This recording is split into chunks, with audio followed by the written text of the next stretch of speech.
Welcome to Stockholm Environment Institute's Power Imbalance, conversations on sustainability and justice, where we explore how power imbalances create and sustain social and environmental inequalities in the light of intensifying environmental, biodiversity, and climate challenges. In each episode, we will analyze what affects people's access to resources and vulnerability to climate change. What can we do to tip the scales for a more balanced, just, and sustainable transition?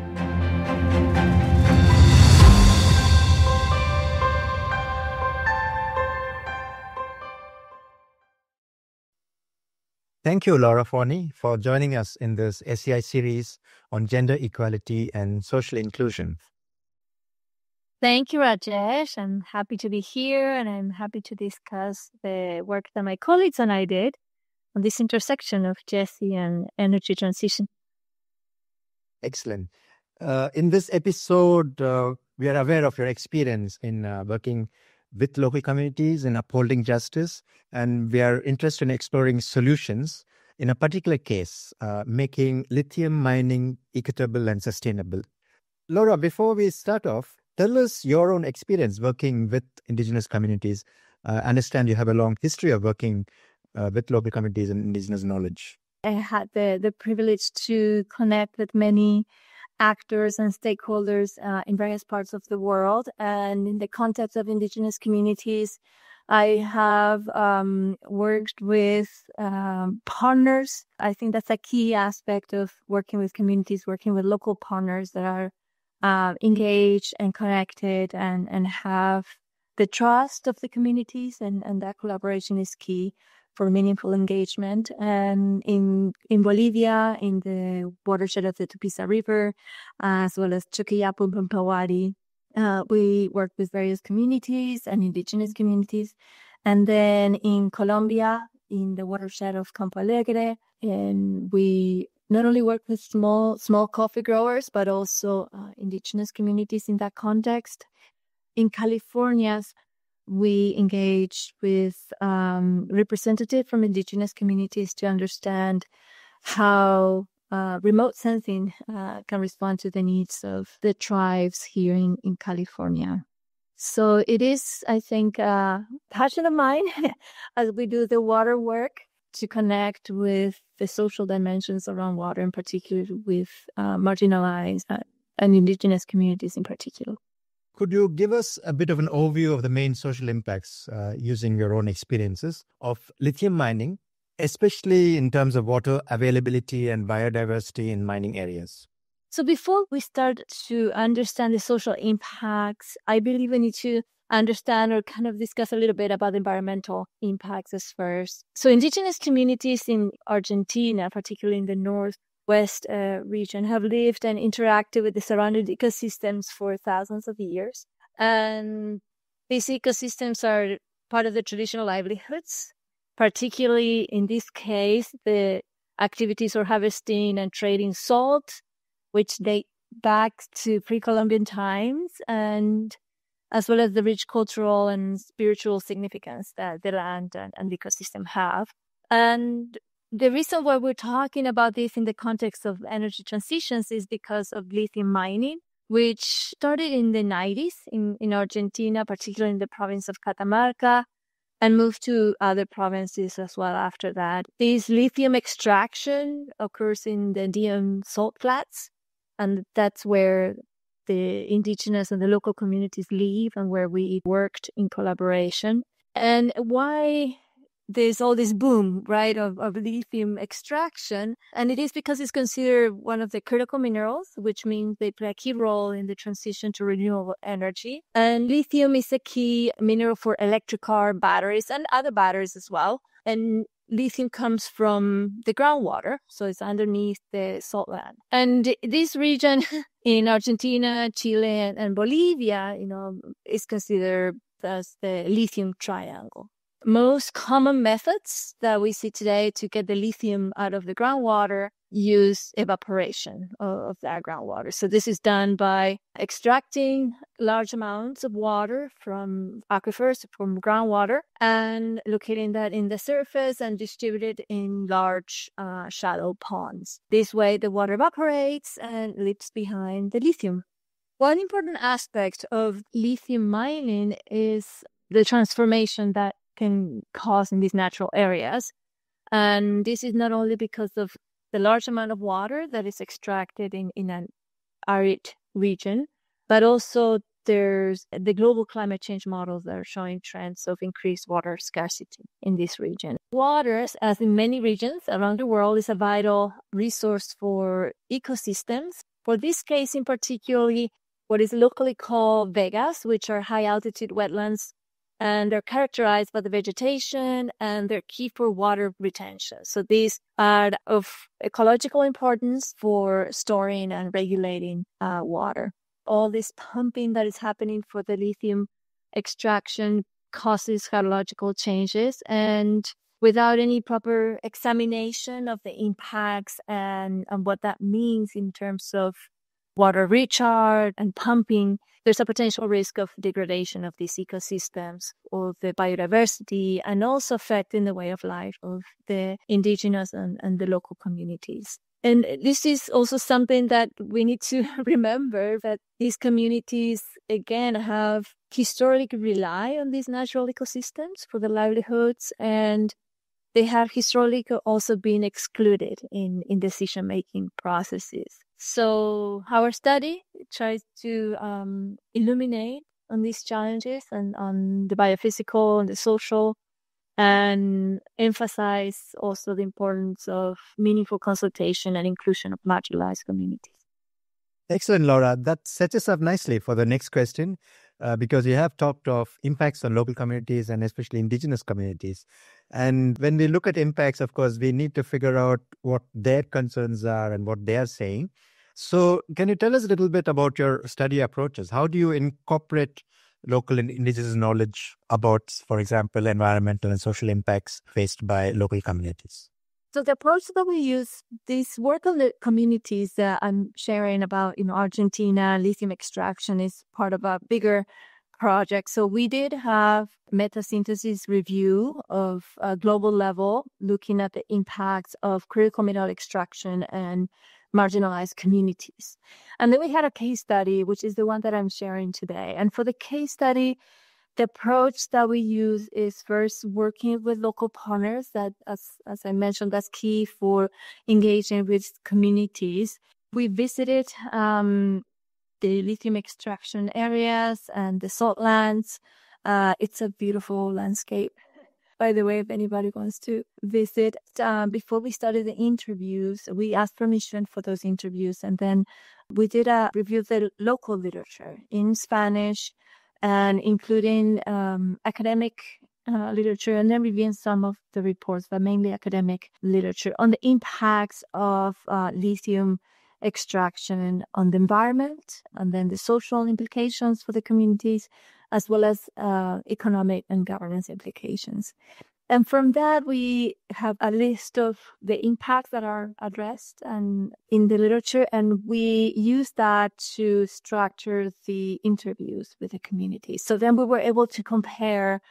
We were able to identify some of the things that the communities are identifying or perceiving that the literature is not. And for example, the impacts on education, higher education, particularly for young adults, that they decide to work on the mines and not continue with education, the impacts on livelihoods, on the local autonomy, on freshwater availability. That was actually something that the literature did mention.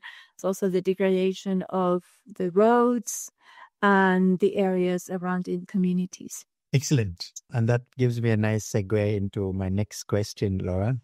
How is indigenous knowledge accounted for? In this sense, we're also looking for your own perspective on feminist critique of science, maybe on epistemic justice more broadly, because these are themes that we're exploring in this podcast series. Something there is a long history, right, of exclusion, exploitation, where indigenous rights to land and water are sidelined. And as we know, when we look at the impacts on communities, we need to include an intersectionality approach, right? And how that affects women within those communities, and particularly the communities that depend on these ecosystems, the Andean wetlands, for centuries. When we visited there, we were able to talk with a woman that works at the extraction of salt, and they supply salt for domestic use and consumption. But there's also, these are touristic areas, I can mention. It's a beautiful place to visit. And there are women selling clothing made with paca and vicuñas and, local fauna and animals in the regions. And so there's a whole tradition and livelihood and perspective from the communities, and also the traditional activities that the women engage in and that are impacted by this transformation as well. And also there's a great deal of knowledge that is transferred through generations, and history in that knowledge that we all need to learn from as well. So this escalation of the demand for lithium that is happening, that is threatening ecosystems and people's livelihoods and this rich cultural heritage of the indigenous peoples, it needs to be addressed, considered, and also that lenses of intersectionality. This is something that we haven't really included in the analysis, but in my experience with other contexts, when we have mining, particularly like I remember in the work we did in Bolivia, the small scale mining, men go to the mines and women are the ones staying at home and working farms. So there is an impact on the family, right, on the household. And that is also something to consider when we think about the transformations that are happening in terms of the future and what that means for the next generations and the culture that could be lost from that transformations. So I think there is a challenge here in terms of the policies that they need to integrate this knowledge with an intersectionality lens and participation. You're also talking of how you are interviewing people and those are affected, especially women. So Laura, if you were to look back and reflect on some of the work you did, especially with interviews of indigenous people, what would you think you would do better? For example, in what you say as the nature and production of this knowledge, what could be improved? We always wish for more time, more funds, and we always want to do more, right? When we did the interviews, I wish we were able to include more communities and also being able to talk more with the women in the region, get different perspectives. We did talk to women and men. The results are not reported by gender. And so there's always the constraint of time, right? We have to be respectful of the time of the communities. I wish I had the time to interact and spend more time with them. So one of the key messages from this work is the lack of data and information. This connection of the social and environmental in every place and context and watershed that exists. If we want to address, the social impacts, like I mentioned in the beginning, we need to understand the environmental implications. And I wish we could have more time and funding to really look at the impacts on water, right? The extraction of groundwater. What is the recharge? What is climate saying? What is the precipitation, right? That's our expertise to model watersheds and understand the biophysical components. And I would love to do that, to then link with indigenous communities and also being able to represent that indigenous knowledge in the model. So that's my dream, being able to do that one day. Laura, you have now mentioned twice about the beautiful landscape. Tell us a little bit about why this is beautiful. Oh my goodness. Well, first it's about 4,000 meters in the mountains in the Andean landscape. They are arid mountains, and again with the vegas, which is like patches of green. So there's vicuñas and alpacas and llamas. So it's high in the mountains, and they are very colorful. They're like have like shades of red and brown, and they're just lovely mountains to go and see. And then you visit the different communities of the different cities as you go up the 4,000 meters, and they have beautiful houses and shops and restaurants. And yes, it's a great place to visit and to familiarize with the natural landscape in particular.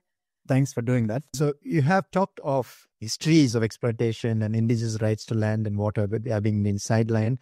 Laura, you mentioned about a certain treaty which provides a framework for integrating indigenous perspectives. Can you tell us a little bit about that? Of course. So locally, there is a framework. It's called Kaciyupi. It's a treaty that ensures free, prior, and informed consent, and also focuses on equitable benefit sharing when it comes to mining. Kaciyupi was established in 2015, and it was done by the indigenous communities in this region in particular. And also includes, it advocates for sustainable use of natural resources, the ecosystem services of the salt flats and the high altitude of wetlands. It has another section, or it touches upon the cultural and sovereignty rights by reinforcing indigenous people's autonomy in decision-making, in particular around issues on land, and also the traditional governance systems of the indigenous communities. So this is a treaty that aligns with international frameworks like the UN Declaration of Rights of Indigenous Peoples. And I think it plays a vital role in terms of informing policies around resource use and governance and indigenous participation in the regions. I think that is a great tool that it was designed by the indigenous communities. And one of the goals or things that I would love to see is how we could include, as part of the work that we did, and connecting the perspective from the indigenous communities into indicators. So that is something also, going back to your question about what I would love to see or I would like to do, is to include an indicator, technical, quantitative component to Kaciyupi to address the environmental implications. This might be very enlightening for our listeners. Laura, can you give us like one example of such an indicator that you think can be connected to the perspective of the indigenous communities? Yes. For example, in terms of water, right? It's the groundwater that is used and is pumped for the lithium extraction is water that is also used for drinking, and as I mentioned, is the water that supports the vegas, the high altitude wetlands that many of the ecosystems depend on that.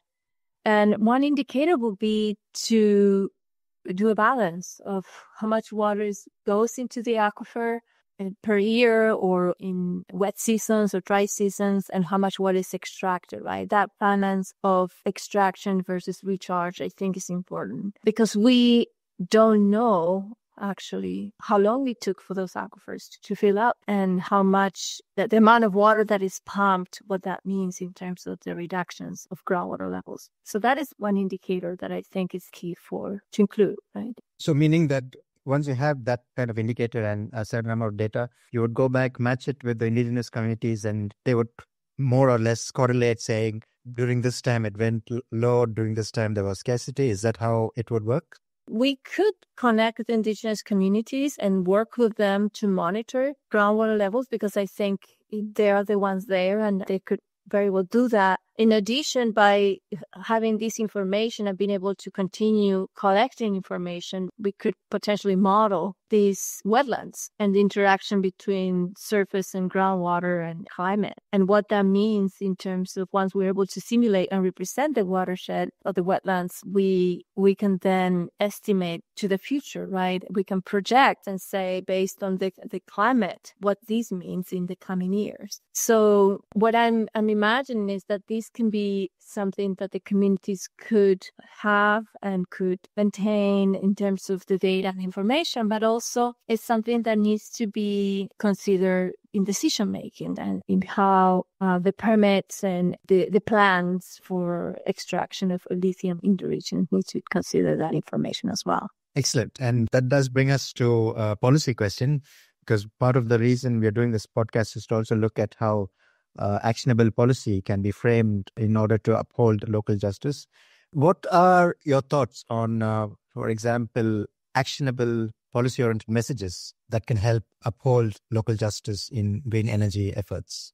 And connecting with our conversation on the data and the indicators is aligning a bit the scales, right? The global sustainability goals with the local level sustainable practices. That disconnect needs to be bridged, connecting the indicators that we think are relevant based on the perceptions of indigenous communities with SDGs. That is also a challenge in terms of SDGs and scale. And particularly with the energy transition, I think we need to bridge those scales. You know, the indigenous communities, in particular in these regions of the saltlands, they're key players in ensuring the local sustainability. You know, they've been there for thousands of years. So we need to include those voices and include them in the analysis of the indicators and have them inform those indicators and connecting them with the SDGs at the national level, but also in connection with the global processes that are happening as part of the energy transition. So I guess one of the main things that the research is trying to address is what are the sustainable practices, right, at the local level, and they have to be holistic and inclusive, that can also connect with the global efforts to mitigate climate change. This interconnectedness, I think, is key to ensure environmental justice and energy transition that is responsible for that. Excellent, Laura. Thank you. This is quite a substantial challenge because we're talking of lithium practices becoming just equitable and environmentally sustainable. But we're also trying to ensure that local knowledge and perspectives, especially of women, are listened to and taken up. We would like to wrap up here, Laura, but we have maybe last opportunity for you. If you have anything that you have think you have missed, you can add here. One final message that something that I keep hearing in with stakeholders and local actors in Argentina or in South America particularly is also connected to this miscommunication or disconnect between scales. We think of like the energy transition to substitute all cars with electric cars in the rich countries, of the high income countries. If we want to do that, that would have serious implications for the ecosystems and environments where these critical minerals are coming from. So one of the messages that I keep hearing from all stakeholders is why there's no changes that are suggested in high-income countries in terms of using more public transportation, right? Changing their lifestyle, changing some of the norms in terms of the way that we transport ourselves. In particular, I live in California, and that is something that is very evident, right? People are just driving and buying more electric cars. And there's a market for that, and there's a big promotion of that as a solution to climate change. And I think as a global community, we need to make some compromises on that. And that's an excellent message to end this episode, Laura. Thank you so much. Thank you for your insights on upholding local justice and green energy, using your experiences working on lithium mining impacts on environment and how to integrate indigenous knowledge. Thank you so much. Pleasure to be here with you. And thank you for the time and for allowing me to share about the work my colleagues and I did on this fascinating topic. And that's a wrap for our episode. Thank you so much for tuning in and spending your time with us. We hope you found value, inspiration, and also new perspectives.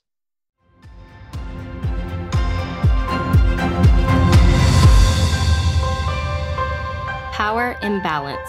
Conversations on sustainability and justice. For more information, visit our website, www.sei.org.